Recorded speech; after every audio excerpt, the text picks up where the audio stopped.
નમસ્કાર. આજે સ્વચ્છતા અને પર્યાવરણ માટે પ્રોજેક્ટ તૈયાર કર્યો છે. આ પ્લાસ્ટિકનો ડબ્બો છે. એ લોકો ઉપયોગ કરીને ફેંકી દેતા હોય છે.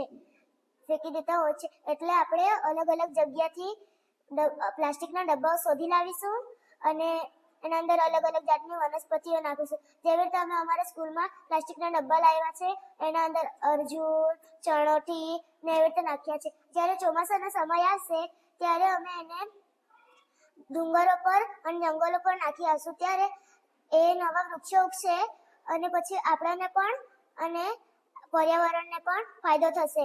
પછી એ પ્લાસ્ટિકના ડબ્બાને આપણે ફેંકવાનું નથી, આપણે એને ઉપયોગ કરવાનો છે. જેવી રીતે કે અહીંયા અમે કાપી લીધું છે, એના અંદર ખાતર, માટી, પાણી નાખ્યું છે અને પછી એના અંદર આપણે ફૂલ છોડ અને શાકભાજી ઉગાડી શકીએ છીએ. જેવી રીતે કે શાકભાજીમાં ધાણા, ટામેટા, રીંગણ એવી રીતે ઉગાડી શકીએ છીએ.